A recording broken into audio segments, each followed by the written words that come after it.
నమస్కారం. Welcome to I dream. ధర్మ మార్గం విత్ విజిత కార్యక్రమానికి స్వాగతం.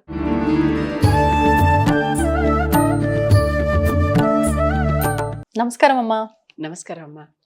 అమ్మ, మామూలుగా పితృదేవతలకు సంబంధించి అంటే చనిపోయిన వారికి సంబంధించి తర్పణాలు వదులుతూ ఉంటాం. కానీ ఇది విశేషంగా మగవారు మాత్రమే చేయాలి, ఆడవారు అసలు తర్పణాల కార్యక్రమాలు ఇలాంటి వాటి జోలికే వెళ్ళకూడదు అంటారు. కానీ మాతృగయలో మాత్రం ఆడవారు కూడా ఇలాంటి కార్యక్రమాలు చేయొచ్చు, చేస్తున్నారు ప్రస్తుతం కూడా అని చెప్పి విన్నాను. అది ఎంతవరకు వాస్తవం? ఇది వాస్తవమే. మొదట మీరు ఒక మాట చెప్పారే, మగవాళ్లే తర్పణాలు వదులుతారు, ఆడవాళ్ళు వదలరని. అది కూడా అన్ని చోట్ల నిజం కాదు. ఇప్పటికీ మన తెలుగు దేశాల్లోనే ఆ గోదావరి ప్రాంతంలో కొన్ని చోట్ల ఆడవారు కూడా వెళ్లి తర్పణాలు వదులుతారు. చనిపోయిన తర్వాత ధర్మోదకాలు అని చేసేటప్పుడు ఆడవాళ్ళు కూడా చేస్తారు. ఇప్పటికీ కొన్ని కులాల్లో అంటే వాళ్ళకి అలా వంశాచారంలాగా వచ్చింది. ఆడవాళ్ళు కూడా దహనం చేసేప్పుడు శ్మశానానికి వెళ్తారు. గమనించారా ఎప్పుడైనా? ఆడవాళ్ళు కూడా దహనం చేసేప్పుడు వెళ్తారు, వాళ్ళు కూడా అది విట్నెస్ చేస్తారు. అఫ్ కోర్స్ అక్కడ చేసేవాడు మగవాడు అయి ఉండొచ్చు, ఆ నిప్పు పెట్టే తల కొరివి పెట్టేవాళ్ళు మగవాళ్ళు అయి ఉండొచ్చు. విట్నెస్ చేస్తారు వీళ్ళందరూ కూడా. కొన్ని కులాల్లో అయితే అసలు ఆడవాళ్ళు శ్మశానాలకే రాకూడదు అనేటటువంటి నియమం ఉంది. ఇప్పుడు మా ఫ్యామిలీలో తల్లి తండ్రి ఉన్నవాడు శ్మశానానికి వెళ్ళటానికి పనికిరాడు. అవునా? అంటే పొరపాటున ఎవరి దగ్గరికైనా ఎవరైనా పోతే మనం ఒకసారి వెళ్ళాల్సి వస్తుంటుంది కదా, బంధువుల్లో కానీ స్నేహితుల్లో కానీ. తండ్రి తల్లి బతికుండగా వీళ్ళు వెళ్ళకూడదు. అంటే ఎవరైనా కనీసం ఒకళ్ళైనా వెళ్ళిపోయి ఉంటే వెళ్ళేటటువంటి శ్మశాన సందర్శనం మొట్టమొదటిసారి తల్లికో తండ్రికో జరిగినప్పుడు మాత్రమే వెళ్ళాలి. అది నియమం. అలా అలా కుటుంబాన్ని బట్టి ఆచారాలు ఉంటాయి, ఎవరి ఆచారాలు వాళ్ళు పాటిస్తారు. ఆచారం అంటే ఆచరించేదే ఆచారం. ఏది మనం ఆచరిస్తూ పోతూ ఉంటామో అదే ఆచారం, అంతకు మించి ఇంకొక ఆచారం కాదు ఇది. ఇక్కడ భాగవతంలో తృతీయ స్కందంలో మనకి కపిల మహర్షి జననం, కపిలుడు అంటే సాక్షాత్తు విష్ణుమూర్తి అవతారం, ఆయన జననం అది కనిపిస్తుంది. దేవహూతిని కర్దముడికి ఇచ్చి వివాహం చేసినప్పుడు వాళ్ళకి ఆడపిల్లలు పుడతారు. ముందర 9 ఆడపిల్లలు పుడితే వాళ్ళందరినీ ఋషులకు ఇచ్చి వివాహం చేస్తారు. అంటే కన్యాదానం కూడా తప్పనిసరిగా ప్రతి వ్యక్తి జీవితంలో చేసుకుని ఉండాలి. మగపిల్లలే కావాలి అనుకోవటం కాదు. నాకు 2 మగపిల్లలు దేవుడిచ్చాడు, నేనేం చేయలేను. ఆ రోజుల్లో వీళ్ళే కావాలని ఏమి మేము ప్రయత్నాలు చేయాల, పుట్టింది వాళ్ళే. కానీ ఆ ఆడపిల్లలకి 9 మందికి కన్యాదానం చేస్తారు వీళ్ళిద్దరు, దేవహూతి కర్దముడు. చేశాక కపిలుడు కొడుకు కూడా పుడతాడు. ఈ కపిలుడికి కూడా చేయాల్సినటువంటి ఉపనయనాది కార్యక్రమాలన్నీ చేశారు. చేశాక వీళ్ళందరూ తపస్సులు, ప్రజాపతి, కర్దముడు ప్రజాపతి. వీళ్ళందరికీ అయ్యాక కర్దముడు ఏం చేశాడు, మరి నేను కావాలని మీ నాన్నగారు వచ్చి నేను పెళ్లి చేసుకోమని అడిగితే నేను నా తపస్సును పక్కన పెట్టి నిన్ను పెళ్లి చేసుకుని మళ్ళీ సంసారంలోకి వచ్చి నీకన్నీ సుఖోపభోగాలన్నీ, కర్దముడు తన శక్తితో, తపశ్శక్తితో కదిలేటటువంటి ఒక విమానాన్ని, ఒక పెద్ద పురాన్ని సృష్టిస్తాడు. దాంట్లో సమస్తం ఉంటాయి. చాలా కాలం ఈవిడ కర్దముడికి దేవహూతి సహాయం, అంటే తపస్సులో ఈయన సాయం చేసింది. నీకు సేవ చేసి చేసి నేను నీరసించిపోయాను, ఇప్పుడు నా శరీరం సంసారానికి సిద్ధంగా లేదు, నాకు బోలెడు ముందర శక్తి కావాలి, దానికి చక్కగా కావాల్సినటువంటి నగలు నాణ్యాలు పట్టు చీరలు అన్నీ కావాలి నాకు. అవన్నీ ఉంటే చక్కగా అప్పుడు మనకి సుఖం మీద ఆశ మడుతుంది, మనసు వెళ్తుంది, కనుక అలా కావాలన్నది. అనేసరికి అవన్నీ తన శక్తితో సృష్టించి 10 మంది పిల్లల్ని కన్నాడు. కన్నాక ఆయనంతా అయిపోయింది కదా, ఇవన్నీ అయిపోయాక నేను వెళ్ళిపోతాను, నీకు ఈ పురం ఇదంతా ఇలాగే ఉంది కదా, చక్కగా హాయిగా నువ్వు ఇక్కడ ఉండమన్నాడు భార్య. నేను తపస్సుకు వెళ్ళిపోతున్నాను అన్నాడు. ఆయన వెళ్ళిపోయాడు. కపిలుడు కూడా వచ్చి, అమ్మ నేను అసలు సంసారం చేయడానికి పుట్టలేదు, నేను మహర్షిని, నేను తపస్సు చేసుకోవడానికి వెళ్ళిపోతాను, నేను సాక్షాత్తు నారాయణ స్వరూపం, నేను వెళ్ళిపోతానన్నాడు. అని అతను అతను వెళ్ళిపోయి సిద్ధపూర్లో తపస్సు చేసుకుంటున్నాడు, బిందు సరోవరం దగ్గర. ఈ బిందు సరోవరం దగ్గర భక్తులు తపస్సు చేసుకుంటుంటే చూసి మహావిష్ణువుకి మహదానందం కలిగి కళ్ళ నుంచి ఆనందాశ్రువులు రాలేట. హర్ష బిందు రాలితే ఆ హర్ష బిందువులు వచ్చిన దాంతో ఏర్పడినటువంటి సరోవరాన్ని బిందు సరోవరం అంటారు. ఇప్పటికీ ఉంది, అయితే ఎండిపోయి కొంచెమే ఉంది ఇప్పుడు. ఆ హర్ష బిందు సరోవరం అది ఉంది. అక్కడికి వెళ్ళి కపిలుడు తపస్సు చేసుకుంటున్నాడు. తపస్సు చేసుకుంటుంటే దేవహూతి, ఏమిటో నన్ను మా నాన్న తీసుకొచ్చాడు, ఎవరికో ఇచ్చి పెళ్లి చేశాడు, వాళ్ళతో పిల్లల్ని కన్నాను, సంసారం చేశాను, కొడుకు పుట్టాడు, కూతుళ్ళకు పెళ్లి చేశాను, వాళ్ళని పంపించేశాను, మరి కొడుకు పుడితేను వీడు తపస్సుకొని వెళ్ళిపోయాడు, ఇప్పుడు నా సంగతి ఏంటి? స్త్రీ అడిగింది. ఆవిడ స్త్రీకి సంకేతం, నా సంగతి ఏంటి? వీళ్ళందరికీ నా ముక్తి మోక్షం నాకు రావద్దు? అంతేగా, నీకు పిల్లల్ని కనటమే నీకు ముక్తి అంటే కనీసాన్ని అయిపోయింది, ఇప్పుడు నాకేంటి అని అడిగింది. అనేసరికి కపిలుడి దగ్గరికి వెళ్ళింది. వెళ్ళి నా కొడుకు నువ్వు, తల్లిని చివరిదాకా చూడాల్సిన బాధ్యత కొడుకుది కదా, అవును. మరి నాకేం చేస్తావో చెప్పమని అడిగింది. అప్పుడు ఉమ్, తల్లిని కూర్చోబెట్టి, దేవహూతిని కూర్చోబెట్టి కపిలుడు ఉమ్, మొత్తం సాంఖ్య శాస్త్రం అంతా బోధించాడు. ఓకే. సాంఖ్యం అంటే ఆత్మబోధ. ఆహా. ఆయన చెప్పిన సాంఖ్య శాస్త్రాన్నే సాంఖ్యయోగంగా కృష్ణుడు చెప్పాడు భగవద్గీతలో. ఆత్మబోధలో శంకరుడు, అందరూ రాశారుగా ఆత్మబోధ. కనుక ఇవన్నీ వచ్చినాయి. ఉమ్, వ్యాసుడు రాసిన మహాభాగవతంలో, శ్రీమద్ మహాభాగవతంలో తృతీయ స్కంధంలో ఈ వివరాలన్నీ ఉంటాయి. ఓ, అసలు ఆత్మకి ముక్తి ఎట్లాగా, ఆత్మని ఎట్లా మనం లిబరేట్ చేయాలి అనేటటువంటిదంతా, ఏం చేయాలి, ఎట్లా చేయాలి అనేదంతా కపిలుడు వాళ్ళ అమ్మకి బోధించాడు. బోధించి, అమ్మ ఇది ఇది సిద్ధినిచ్చింది కనుక నీకు దీన్ని సిద్ధపూర్ అంటాం ఇప్పటి నుంచి. ఉమ్, అది బిందు సరోవరం, ఇది సిద్ధపూరు. నీకు ఇక్కడ మోక్షం వస్తుంది. నువ్వు ఇక్కడ తపస్సు చేసుకుంటుంటే నీకు అయిపోతుంది అంత. నీకు ఆయుష్ ఉన్ననాళ్ళు చేసుకోవాలిగా, అవును. అది అయిపోయాక నువ్వు అయిపోతావు అని ఆయన మళ్ళీ అక్కడి నుంచి పాతాళానికి వెళ్ళిపోయి, ఉమ్, మళ్ళీ తర్వాత మనకి ఈ సగరుడి పిల్లలందరినీ భస్మం చేశాడని ఉంది కదా, అక్కడికి వెళ్ళిపోయి అక్కడ తపస్సు చేసుకుంటూ ఉండిపోయాడు ఆయన. ఓకే. అది జరిగింది. ఇక్కడ ఈవిడికి ఈ దేవహూతి అక్కడే ఉండిపోయి తపస్సు చేసుకుంటూ చక్కగా పూర్తిగా ఆవిడకి అసలు ఏది ఏది ఉన్నది ఏది లేదు అనేది తెలిసిపోయింది. అంటే ఏది సత్యం ఏది మిథ్య అనేది తెలిసిపోయింది. తెలిసిపోయి అక్కడ కూర్చుని ఆవిడ తపస్సు చేసుకుంటూ ఉండిపోయి, అలాగే ఆవిడకి ముక్తి మోక్షం వచ్చేసినాయి. ఉమ్, ఉమ్, అటువంటి ప్రదేశం కనుక తల్లులకి మోక్షం ఇచ్చిన ప్రదేశం ఓకే. కనుక ఇప్పుడు అక్కడికి వెళ్ళిన వాళ్ళు ప్రతి వాళ్ళు తల్లికి తర్పణాలు విదలటం, తల్లికి ఆ క్షేత్ర విధి ప్రకారం పిండ ప్రదానాలన్నీ చేసి, మనం తద్దినం పెట్టడం అంటాం చూడండి, అలాంటివన్నీ చేయటం అక్కడ పద్ధతి. ఉమ్, అక్కడ ఉన్న ఒక ప్రత్యేకత ఏంటంటే ఆడవాళ్ళు కూడా పెట్టచ్చు.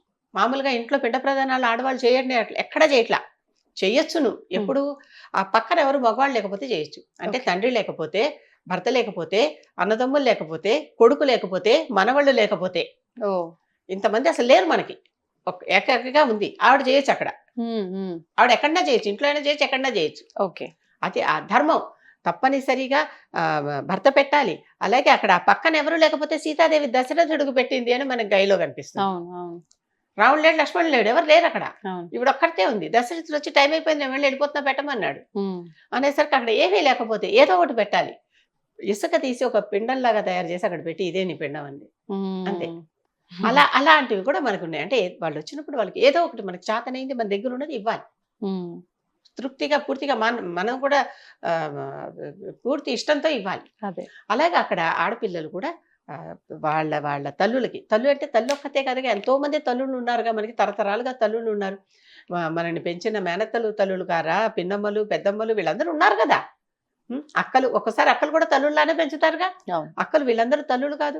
వీళ్ళందరికీ కూడా తలుచుకుంటూ ఉమ్, అక్కడ మనం ఈ పిండాలు వేయచ్చమ్మా. 21 పిండాలు ప్రత్యేకంగా అక్కడ మాతృపంచకం అని శంకరాచార్యుడు రాశాడు. శంకరాచార్యుడు కాదు, ఇదంతా కూడా భాగవతంలోదే. ఓకే. తల్లి కడుపులో ఉన్నప్పుడు పిల్లల కోసం ఎంతెంత కష్టపడుతుందో ఒక్కొక్క కష్టాన్ని చెప్పుకుంటూ, అమ్మ నిన్నంత కష్టపెట్టాను, ఇదిగో నీకు పిండం. కడుపుతో ఉన్నప్పటి నుంచి ఇష్టం వచ్చింది తినటానికి వీల్లేదా? ఉమ్, పాలు ఇస్తున్నప్పటి నుంచి ఇష్టం వచ్చింది తినటానికి వీల్లేదా? ఆ అవును. పిల్లలకి అంతా అయిందాక ఇష్టం వచ్చింది తాగటానికి వీల్లేదా? అవును. ఇష్టం వచ్చినట్టుగా పడుకోవటానికి వీల్లేదా? ఒకవైపు ఒత్తిగిలు పడుకుంటే ఇక్కడ పిల్లడు ఉన్నాడు నలిగిపోతాడేమో, అలాగని పిల్లడికి వ్యతిరేకంగా కూడా పడుకోకూడదని శాస్త్రం. అవును, వాడు చూస్తూ పడుకోవాలి ఏమవుతుందా అని. అవును, ఇది మామూలుగా ప్రాక్టికల్ కూడా అది. అంతే. కనుక అసలు ఏం చేయటానికి వాళ్ళకి ఇష్టం వచ్చిన బట్టలు వేసుకోవటానికి వీల్లేదు. ఆ సమయంలో లూజుగా ఉండే బట్టలు వేసుకోవాలి. ఇన్ని రకాలుగా నిద్రలు ఉండవు. అవును. వాళ్ళ మలమూత్రాలన్నీ ఎత్తి పెంచింది. అవునా? ఒక్కొక్క వాళ్ళని మనం తల్లికి ఈ కష్టం నీకు నేను పెట్టా కదమ్మా, అందుకని ఇగో నీకు ఇక్కడ పిండం, ఈ కష్టం నీకు ఒక్కొక్కటి చెప్పుతూ ఉంటే, అంటే తల్లులు ఎంత కష్టపడితే తర్వాత తరం పిల్లలు బయటకు వస్తారనేది తెలుస్తుంది. అవును. వాళ్ళకి ఎన్ని రకాలుగా వాళ్ళు వాళ్ళ వాళ్ళ సౌకర్యాలని తగ్గించుకుంటే తర్వాత జనరేషన్ వస్తుంది అనేది తెలుస్తుంది. అటువంటి తల్లికి అందుకే ఎప్పుడూ కూడా మనం పూజించేప్పుడు మాతృదేవో భవ, తల్లికే ఫస్ట్ పీట, తర్వాతే పితృదేవో భవ. అవును. అందరూ తండ్రి ఎడకబడిపోయాడు అని మధ్య కొత్తగా కవితలు కూడా రాస్తున్నారు. కానీ ఎవరు తక్కువ ఎక్కువ అని కాదు, ఎక్కువ కష్టపడి అసలు తల్లి లేకపోతే వీడు భూమి మీదకి రాడు. అందుకని మాతృదేవో భవ, తర్వాత పితృదేవో భవ, తర్వాత బుద్ధినిచ్చాడుగా ఆచార్య దేవో భవ. ఇవి వచ్చాయి మనకి. కనుక ఈ రకంగా ఈ తల్లికి అక్కడ మనం పిండాది కార్యక్రమాలు చేసి అవన్నీ అక్కడ పాదం ఒకటి ఉంటుంది, ఆ పాదాన్ని చూపించి ఆవుకు పెట్టడం, అవన్నీ కూడా చేస్తాం మనం. అక్కడ అశ్వత్థ చెట్టు కిందే అదంతా జరిగిందని కనుక ఒక అశ్వత్థ చెట్టు కింద నమస్కారాలు, ప్రదక్షిణలు. పరశురాముడు కూడా స్వయంగా తన తల్లి రేణుకాదేవికి అక్కడ తదినం పెట్టాడమ్మా. ఓ అటువంటి ప్రాంతం అది సిద్ధిపూర్ అనేది. ఇది గుజరాత్ లో ఉన్నది. గుజరాత్ లో అహ్మదాబాద్ నుంచి ఒక 2.5-3 గంటల ప్రయాణం కార్లో. కొంచెం దూరంగా ఉంది కనుక సొంత కారు వేసుకెళ్తే తప్పితే, అంటే క్యాబ్ లాంటిది వేసుకెళ్తే తప్పితే అంత సౌకర్యాలు లేవు అక్కడ. ఎందుకంటే బస్సులు అవి ఎలా తిరుగుతాయో, ఇంత దూరం నుంచి మనం వెళ్ళే వాళ్ళకి అవన్నీ తెలియవు. అక్కడ ఆ పూజారులు చాలా మందే ఉన్నారు. మనం నెట్లో సెర్చ్ చేసిన ఎవరో పూజారి నెంబర్ దొరికేస్తుంది. వాళ్ళ దగ్గర కూడా వాళ్ళు ఒక్కొక్కటి 2-3 రూములు కన్స్ట్రక్ట్ చేసి వచ్చిన వాళ్ళకి ఇస్తున్నారు. అక్కడ ఇది తప్పకుండా చేస్తే తల్లికి రుణం తీర్చుకున్నట్టు. ఓకే. మా అమ్మగారికి, మా తల్లులందరికీ నేను పెట్టాను. నా పక్కనే మా వారు కూర్చుని వాళ్ళ తల్లులందరికీ ఆయన పెట్టారు. తల్లులే కాదు, తండ్రికి కూడా పెడతాం అక్కడ. అలాగే తండ్రిని వదిలేస్తామని కాదు, తండ్రి, తాత, ముత్తాత వీళ్ళందరూ కూడా పెడతాం. కానీ తల్లి ప్రధానం. మిగిలిన చోట విష్ణుగయ్య, పాదగయ్య అంటాం బీహార్లో. అక్కడ తండ్రికి పెట్టాక తల్లికి పెడతాం, ఇక్కడ తల్లికి పెట్టాక తండ్రికి పెడతాం. అది ఫస్ట్ ప్రయారిటీ ఒక్కటి మారుతుంది ప్లేస్ ని బట్టి. అలా చక్కగా మా చేతులతో మేమే, అంటే రుణం, తల్లి రుణం, తండ్రి రుణం ఎప్పటికి తీరనివి. కొంతవరకు తీర్చుకోవటం,